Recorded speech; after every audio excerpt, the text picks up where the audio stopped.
ప్రస్తుత సమాజంలో ఉరుకుల పరుగుల దైనందిన జీవితంలో ఆహారపు అలవాట్ల వల్ల కొంత అనారోగ్య పాలవుతున్నారు. వారి యొక్క ఆరోగ్య సమస్య నుంచి త్వరగా కోలుకొని మళ్ళీ వారి యొక్క రొటీన్ లైఫ్కి రావాలి అని చెప్పేసి దానికోసమని మోడర్న్ మెడిసిన్ వైపు మొగ్గు చూపుతున్నారు.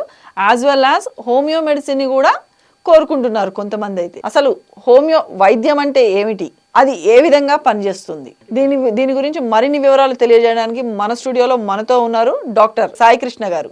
ఒకసారి ఈ హోమియోపతి మెడిసిన్ వల్ల ఉపయోగాలు మరియు అది ఎట్లా వర్క్ చేస్తుంది అన్న దాని మీద మరింత విశ్లేషణ తీసుకుందాము. నమస్కారం అండి. హోమియోపతి బేసిక్ ప్రిన్సిపల్ వచ్చేసి సిమిలియా సిమిలిబస్ క్యూరెంటర్ అంటామండి. అంటే మామూలుగా లైక్ క్యూర్స్ లైక్, అంటే ఏ పదార్థానికైతే రోగం కలిగించే శక్తి ఉంటుందో అదే పదార్థాన్ని ఒక పొటెంటైజ్డ్ ఫామ్లో వేసి ఆ రోగాన్ని నివారించే శక్తి వస్తుంది అనేసి. హోమియో మెడిసిన్ మరియు మోడర్న్ మెడిసిన్ ఈ రెండింటిని కంపేర్ చేస్తే హోమియో మెడిసిన్కి ఎక్కువ టైం తీసుకుంటుంది వర్క్ చేయడానికి అని ఒక చిన్న అపోహ ఉంది జనాలలో. అయితే మరి ఇందులో వాస్తవం ఎంత అంటారు? హోమియోపతి అలా స్లో అని కానీ ఫాస్ట్ అని కానీ ఇలా ఏం ప్రిన్సిపల్ లేదండి. డిసీజ్ క్యారెక్టర్ని బట్టేసి ట్రీట్మెంట్ ఉంటుంది. ఉదాహరణకి ఫీవర్ వచ్చింది అనుకోండి, వారికి ఏం 3 days 4 days టైం ఏం పట్టదు. ఆ టెంపరేచర్ దాన్ని కంట్రోల్ చేసుకుంటూ స్లోగా బాడీ ఇమ్యూనిటీ రెసిస్టెన్స్ పెంచుకుంటుంది. అలా ఒకసారిగా పెరిగిపోయాక ఆటోమేటిక్గా డిసీజ్ అనేది తగ్గిపోతుంది. సో దాని గురించి కొంచెం టైం అనేది పడుతుంది. కాకపోతే ఇప్పుడు ఎలా ఉన్నామంటే ఇన్స్టెంట్ రిలీఫ్ కావాలంటున్నారు.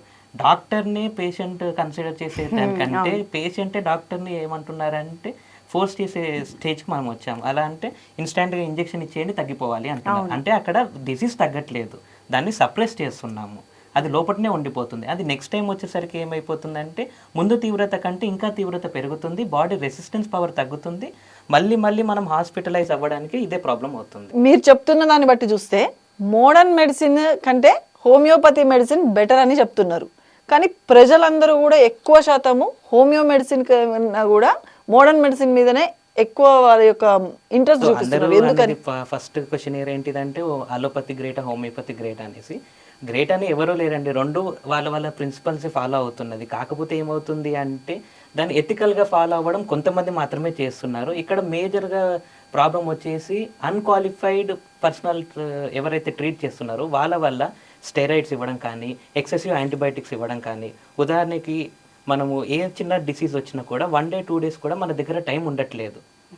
మనం ఎంతసేపు మనము రోజంతా పరిగెత్తేది సంపాదించేది మంచి హెల్త్ ఉండాలని, మంచి భవిష్యత్తు ఉండాలని, కానీ మనం నెగ్లెక్ట్ చేస్తుంది ఆ హెల్త్ని.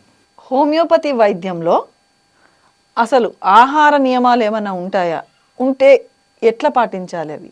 మోడర్న్ మెడిసిన్ 3 days కోర్స్ అని చెప్పి అంటారు. అట్లా హోమియోపతి కూడా ఏమన్నా కోర్స్ లాగా వాడటము అట్లా ఏమైనా ఉంటుందా? లేకపోతే 1-2 days వాడేసి తగ్గగానే బంద్ చేయటమేనా? అందరికీ ఉన్న కామన్ డౌట్ ఏంటి అంటే హోమియోపతి అంటే పథ్యం ఉండాల్సి అని, ఫుడ్ రిస్ట్రిక్షన్స్ అని. హోమియోపతి మెడిసిన్కి ఫుడ్ రిస్ట్రిక్షన్స్ ఉండవండి. ఏ అయితే డిసీజ్ ఉంటుందో ఆ డిసీజ్కి రిలేటెడ్గా ఫుడ్ రిస్ట్రిక్షన్స్ చెప్తాము. సో ప్రతి ఒక్క ఫుడ్ తీసుకోవచ్చు, ప్రతి ఒక్కటి మీరు చేయాలనుకునే లైఫ్ స్టైల్లో ఎలాంటి చేంజెస్ అవసరం కూడా లేదు. చాలా టైం కూడా మీరు స్పెండ్ చేయాల్సిన అవసరం లేదు. విత్ ఇన్ సెకండ్స్లోనే మెడిసిన్ కరిగిపోవడం స్టార్ట్ అయిపోతుంది. So food restriction related to disease చెప్తాం తప్పించి రిలేటెడ్ టు హోమియోపతి కాదు. ఆ ఫుడ్ రిస్ట్రిక్షన్ ఈవెన్ అలోపతిలో కూడా ఉంటుంది, ఆయుర్వేదిక్లో కూడా ఉంటుంది. కాకపోతే అది అలా మన మైండ్లో పాయింట్ అయిపోయింది ఏంటంటే అన్నిట్లకి మనము రెస్ట్రిక్షన్ అనేది ఉంటుంది హోమియోపతిలో అనేసి. లేదండి, అలా ఏం లేదు. కొన్ని పర్టికులర్ ఫుడ్ ఐటమ్స్ ఉంటాయి, వాటి వల్ల ఏమవుతుందంటే మెడిసినల్ పవర్ అనేది ఎన్హాన్స్ అవుతూ ఉంటుంది. ఉదాహరణకి మనం ఆనియన్స్ తీసుకున్నా కానీ దాంట్లో మెడిసినల్ పవర్ ఉంటుంది. ఆ మెడిసినల్ పవర్ అనేది మనం తీసుకున్న మెడిసిన్ యొక్క ఎఫెక్టివ్నెస్ని తగ్గిస్తుంది అని చెప్పేసి కొన్ని ఐటమ్స్కి మనము వాడొద్దు అనేది చెప్తుంటాం. ఓకే, మోడర్న్ మెడిసిన్కి మరియు హోమియో మెడిసిన్కి ఈ ప్రైస్ డిఫరెన్సెస్ ఎట్లుంటుంది అసలు? డెఫినెట్గా కాస్ట్ రిలేటెడ్గా ఉంటే మాత్రం హోమియోపతి అనేది చాలా బెటర్. కంపేర్ టు మోడర్న్ మెడిసిన్తో చూసుకుంటే హోమియోపతి మెడిసిన్ రేట్స్ అనేవి చాలా తక్కువగా ఉంటుంది. అండ్ లాంగ్ టర్మ్లో కూడా మీరు యూజ్ చేస్తున్న దానివల్ల కూడా మీకు ఎలాంటి సైడ్ ఎఫెక్ట్ అనేది ఉండదు. ఎందుకంటే మనం ఇస్తున్నది ఇక్కడ మనిషిని కన్సిడర్ చేసి ఇస్తాం కానీ రోగాన్ని కన్సిడర్ చేసి ఇవ్వము. హోమియోపతి ప్రిన్సిపల్ ఏంటిదంటే consider man as a whole అంటాం. అంటే మనిషిని పూర్తిగా మానసికంగాను శారీరకంగాను రెండు జడ్జ్ చేసి మెడిసిన్స్ ఇస్తాము, అంతే తప్పించి ఆ రోగానికి మెడిసిన్ అన్నట్టు ఎక్కడ ఉండదు. ఇప్పుడు క్రోనికల్ డిసీజెస్ అంటారు, వీటిలలో మోడర్న్ మెడిసిన్లోనేమో ఆపరేషన్స్ అని చెప్పేసి ఇట్లా చేస్తారు. మరి హోమియోలో కూడా ఇట్లా ఆపరేషన్స్ సర్జరీస్ ఏమైనా చేస్తారా? లేదు అంటే వాటికి సంబంధించినటువంటి ఈ క్రోనికల్ డిసీజెస్కి ఏమైనా మెడిసిన్ ఉందా కంప్లీట్ క్యూర్ అవ్వడానికి? హోమియోపతిలో మ్యాక్సిమమ్ హోమియోపతి యొక్క విధానం ఏంటిదంటే ప్రతి ఒక్క కేసుని సర్జరీకి వెళ్లకుండా కాపాడడానికి చూసేది హోమియోపతి మెడికేషన్. సో 90% ఆఫ్ కేసెస్లో సర్జరీ అవసరం ఉండదు. అది 2 విషయాల వల్ల సర్జరీకి వెళ్ళాల్సి వస్తుంది. ఎందుకంటే డాక్టర్ తన ఒక పేషెంట్ సఫరింగ్ని ఇంకా చూడలేకపోయి సర్జరీకి వెళ్ళమని, లేదా పేషెంటే ఇంకా నాకు ఇది అవసరం లేదు దాన్ని గెట్ రీడ్ అవుదాం అని చెప్పేసి సర్జరీకి వెళ్తారు. కానీ 90% ఆఫ్ కేసెస్కు సర్జరీస్ అవసరం ఉండవు. 10% ఆఫ్ ద కేసెస్లో సర్జరీస్ అవసరం ఉంటుంది. ఎందుకంటే అక్కడ వాళ్ళు మెడిసిన్కి రెస్పాండ్ అవ్వట్లేదు. ఓకే. సో అక్కడ రెసిస్టివ్ పవర్ అనేది తగ్గిపోవడం వల్ల డెఫినెట్గా సర్జరీకి వెళ్ళొచ్చు. సర్జరీ అనేది నాట్ అడ్వైజబుల్ అని కాదు, కొన్ని కేసెస్లో సర్జరీ ఈజ్ రిక్వైర్డ్. సో దాని సర్జరీ కూడా డెఫినెట్గా అది చేయాలి అనుకున్న వాటి కేసెస్లో చేసుకొని తర్వాత కూడా మీరు హోమియోపతి మెడిసిన్ వాడుకోవచ్చు. అసలు హోమియో వైద్యంలో ఆపరేషన్స్ అనేవి చేస్తారా? అనేది ఏ ఎంబీబీఎస్ డాక్టర్ కానీ హోమియోపతి డాక్టర్ కానీ చేయరండి. ఇట్స్ స్పెషలైజ్డ్ డాక్టర్స్ మాత్రమే చేయాల్సి వస్తుంది. అండ్ సర్జరీ గురించి మా కరికులంలో ఉంటుంది. బిహెచ్ఎంఎస్ అంటే bachelor of homeopathy medical surgery, MBBS అంటే bachelor of medicine and bachelor of surgery. So అందరం సర్జరీ సబ్జెక్ట్ నేర్చుకుంటాము. కాకపోతే మా యొక్క బేసిక్ ప్రిన్సిపల్ మేమున్న గైడ్ లైన్స్ ఏంటిది అంటే ఏ కేసు కూడా సర్జరీకి వెళ్ళొద్దు. ఆ సర్జరీకి వెళ్ళకుండా ఆపడాన్ని చేసేదే హోమియోపతి.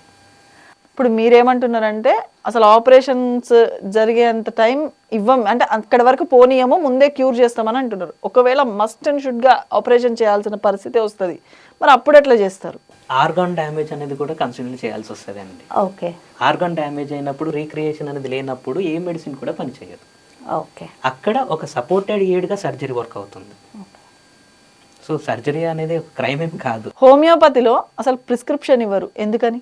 ఓకే, అంటే బేసిక్గా ఏంటి అంటే హోమియోపతిలో ప్రిస్క్రిప్షన్ ఇవ్వకపోవడానికి మెయిన్ రీజన్ ఒకటే అండి, అదే మెడిసిన్ అదే డిసీజ్కి పనిచేస్తుందని రూల్ ఏం లేదు.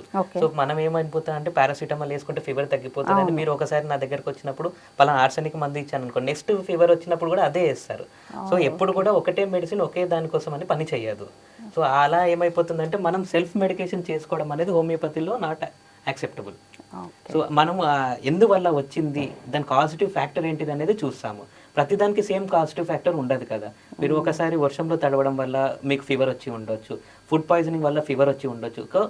పాజిటివ్ ఆర్గాన్ అనేది పాజిటివ్ ఫ్యాక్టర్ అనేది ఏంటిదని చూసి దాన్ని బట్టి మెడిసిన్ ఇస్తాం. కాబట్టి మెడిసిన్ అనేది మీ యొక్క లక్షణాలు, ఆ టైంలో ఉన్న సిచ్యువేషన్, మీ బాడీ యొక్క రెస్పాన్స్, ఇమ్యూనిటీ ఇవన్నీ చూసి కన్సిడర్ చేసి ఇవ్వాల్సి వస్తుంది. అందుకే ఈజీగా మేము చెప్పము. ఎందుకంటే అలా చెప్తే ఏమైపోతుందంటే మీరు డైరెక్ట్ వెళ్ళి మెడిసిన్ తీసుకోవడం వల్ల అది పని చేయకపోతుంది. దానివల్ల మీరు హోమియోపతిని బ్లేమ్ చేయొచ్చు, లేదా ఇచ్చిన వాళ్ళని బ్లేమ్ చేసే ఛాన్స్ ఉంటుంది. అందు గురించి అనేసి చెప్పం తప్పించి అందులో సీక్రెట్ ఏం లేదు. సో మనం మనకున్న ఇప్పుడు ఎలా అయిపోయామంటే డాక్టర్కి వెళ్ళి ఇస్తే కన్సల్టేషన్ తీసుకుంటాడు, అది తీసేద్దాం అన్నందుకు సెల్ఫ్ ట్రీట్మెంట్ తీసుకుంటాము. ఒక సింపుల్ భాషలో చెప్తాను, గురువు లేని విద్య గుడ్డి విద్య అన్నట్టు ఎవరి పని వాళ్ళే చేయాలి. సో కన్సిడర్ చేయడం వల్ల మీకు లాస్ అనేది ఏమి ఉండదు. అండ్ హై ఛార్జెస్ ఏం చేయట్లేదండి, మా అంటే మినిమల్ ఛార్జెసే ఉంటాయి, which is equal to me యొక్క డైలీ పెట్రోల్ ఖర్చు అంతా కూడా కాదు. అంటే పేషెంట్కి ఇప్పుడు మీరు ప్రిస్క్రిప్షన్ ఇచ్చింది అనుకోండి, అట్లీస్ట్ వాళ్ళకి ఒక అవగాహన ఉంటుంది, ఈ మెడిసిన్ వాడాము, ఈ మెడిసిన్ ఇచ్చారు పలానా డాక్టర్ అన్న ఒక అవగాహన అనేది ఉంటుంది దాని మీద. అసలు ఏ మెడిసిన్ ఇచ్చారో ఏంటో తెలియకుండా మీరు ఇచ్చారు వేసుకున్నాము అన్నట్టేనా, లేకపోతే ఎట్లా అన్నట్టు అసలు అది ప్రిస్క్రిప్షన్ లేకపోతే మెడిసిన్స్ మీద? అదే అండి, ఆ సిస్టమ్ ఏంటిది అంటే ఒక పర్టికులర్ పేపర్ సిస్టమ్ అన్నట్టు ఏమీ పెట్టుకోమండి. ఆ రోజు కండిషన్ రిలేటెడ్గానే మేము మెడిసిన్స్ యూజ్ చేయడము, ఆ బాడీ కండిషన్ రిలేటెడ్గా యూజ్ చేస్తాము, తన మైండ్ రిలేటెడ్గా మెడిసిన్ యూజ్ చేయాల్సి వస్తుంది.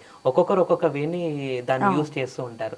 అయితే వీళ్ళు జనరల్గా గూగుల్లో ఇన్ఫర్మేషన్ చూసుకుంటే ఆ మెడిసిన్లో అవి లేవనుకోండి, వాళ్ళు ఏమనుకుంటారంటే ఈ మెడిసిన్ పని చేయదేమో అనే అపోహలో ఉంటారు. ఓకే. సో దాన్ని బేసిస్గా పెట్టుకొని మేము మెడికేషన్ అనేది ఇవ్వము. చెప్పడానికి మాకేం ప్రాబ్లం లేదండి, చెప్తాము. కానీ మనకున్న సోర్సెస్ అడ్వాన్స్మెంట్ ఏంటిదంటే ప్రతి ఒక్కటి గూగుల్ చేస్తున్నాం. గూగుల్ అనేది మనం క్రియేట్ చేసుకుందండి. సో మా సైన్స్ గురించి అంత క్లియర్గా ఎవరు దాంట్లో పెట్టలేదు. సో దాన్ని మనం కన్సిడర్ చేయొద్దు. ఓకే. మోడర్న్ మెడిసిన్కి అసలు హోమియో మెడిసిన్కి డిఫరెన్స్ ఏంటి? ఓకే, మోడర్న్ మెడిసిన్ వాళ్ళ ప్రిన్సిపల్స్ యూజ్ చేసి ఫార్మకాలజీ ఏంటిది అంటే వాళ్ళు ప్రూవింగ్ అనేది లోవర్ ఆర్గన్స్ మీద చేస్తారు. మా ప్రూవింగ్ వచ్చేసి హ్యూమన్ ప్రూవింగ్స్. ఓకే. మనం మనుషులను ట్రీట్ చేస్తున్నాం కాబట్టి మనుషుల మీదనే రీసెర్చ్ చేసి మనుషుల మీద అవి ఇంపాక్ట్ ఎలా చూపిస్తుందో చూసి అదే మెడిసిన్స్ని మేము మనుషుల మీద ప్రయోగం చేస్తున్నాము. So that is the basic principle. ఎందుకు మనుషుల మీదే అంటే హ్యూమన్ నేచర్ అనేది ప్రతి డిసీజ్లోనూ మైండ్ని కన్సిడర్ చేస్తాం మేము. మీకు ఒక డిసీజ్ వచ్చింది అంటే మెంటల్గా కూడా మీరు డిస్టర్బ్ అయి ఉంటారు. ఖచ్చితంగా. కొన్ని డిసీజెస్ మెంటల్ వల్లనే వస్తూ ఉంటాయి. సో పర్సనాలిటీ డిఫరెన్సెస్ అనేవి వస్తూ ఉంటుంది. ఆ పర్సనాలిటీ డిఫరెన్స్ని మేజర్ మోటోగా తీసుకునే కదా హోమియోపతి వర్క్ చేస్తుంది. ఎస్. సో అది డిఫరెన్స్. అక్కడ మేము ఏం చెప్తామంటే డైట్తో పాటు మీకు పర్సనల్ గైడెన్స్ కూడా ఇస్తాము. ఓకే. పర్సనల్ సెక్షన్ కూడా ఉంటుంది, సైకలాజికల్ ఇంపాక్ట్ కూడా ఉంటుంది. ఒక డాక్టరు కేవలం రోగాన్ని మాత్రమే చూడడు, పర్సన్ యాజ్ ఎ హోల్ చూస్తాడు. మీ ఫిజికల్స్ కానీ, మీ మెంటల్స్ కానీ, మీ యొక్క లైఫ్ స్టైల్ని కానీ అన్నీ కోరిలేట్ చేసి దాన్ని అన్నీ సెట్ చేస్తేనే మీ యొక్క డిసీజ్ తగ్గుతుంది. ఒక పేషెంట్ మీ దగ్గరకు వచ్చి డిసీజ్ ఉంది అంటే ఆ డిసీజ్కి సంబంధించిన అసలు ఆ డిసీజ్ మొదలు ఎక్కడ అని చెప్పి తెలుసుకొని అక్కడి నుంచి దానికి మెడిసిన్ ఇస్తా అంటారు, అంతేనా? డిసీజ్ వచ్చిందంటే దాని ఇంపాక్ట్ అనేది హోల్ బాడీ మీద పడుతుంది. ఓకే. అది మోడర్న్ మెడిసిన్ అయినా సరే, హోమియోపతి అయినా సరే, ఇది మెడికల్ సైన్స్ చెప్తున్నది తప్పించి మేము కొత్తగా ఏం చెప్పేది లేదండి. మీరు పీసీఓడి అని చెప్తున్నారు. ఇప్పుడు ప్రతి ఒక్క డాక్టర్ కూడా మీకు స్ట్రెస్ తగ్గించుకోండి, స్ట్రెస్ తగ్గించుకోండి అంటున్నారు. మరి మెడిసిన్కి స్ట్రెస్కి రిలేషన్ ఏంటండి? అవును. So mind plays a major role in every disease. Okay. ఇప్పుడు అందరు కూడా దాని వైపు మోల్డ్ అవుతున్నారు. సో మేము ముందు నుంచి దాని మీద వర్క్ చేస్తున్నాం. హోమియోపతి అంటే అడ్వాన్స్డ్ మెడిసిన్ అని చెప్పి అంటున్నారు, కానీ అసలు గ్రామీణ ప్రజలకు కూడా ఈ మెడిసిన్ అనేది చేరుకోవట్లేదు, ఎందుకని?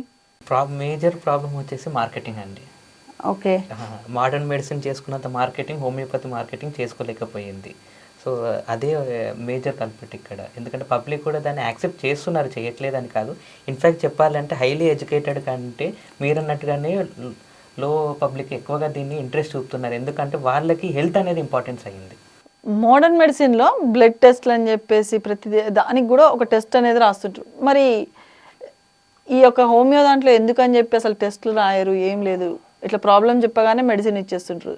దీనిపై మీ ఒపీనియన్? చాలా వరకు హోమియోపతి డాక్టర్స్ ఏంటిదంటే బ్లడ్ టెస్ట్ కానీ ప్రిఫర్ చేయాలి. మాకు కావాల్సిన ఇన్ఫర్మేషన్ అంతా అది ఏ టైప్ ఆఫ్ డిసీజ్ అనేది దాదాపు పేషెంట్ మొత్తం వివరణ ఇచ్చేస్తాడు. సో దాని రిలేటెడ్గా ఏమేమి చేంజెస్ అవుతుందో మాకు తెలిసినప్పుడు దాన్ని ఎందుకు మళ్ళీ వృధాగా డబ్బులు దాని మీద ఖర్చు చేపియాలి, హడావిడి ఎందుకు చేపియాలి? ఇప్పుడు 10 టెస్టులు చేయించేసి మేము కంగారు పెట్టేదానికంటే ఎగ్జాక్ట్గా మీకు వచ్చిన డిసీజ్ ఏంటిది దాని గురించి వివరణ ఇవ్వడమే మాకు మేజర్ మోటో ఉంటుంది. అంతే తప్పించి మిమ్మల్ని తిప్పాలి, ఇంకా సఫరింగ్ చేయాలని మాకు అసలు ఇంట్రెస్ట్ ఉండదు. బ్లడ్ తీసుకోవడానికి ఒక డే డిలే, అంతలోపల మీరు మళ్ళీ మానసికంగా కూడా చాలా ఇబ్బంది పడతారు.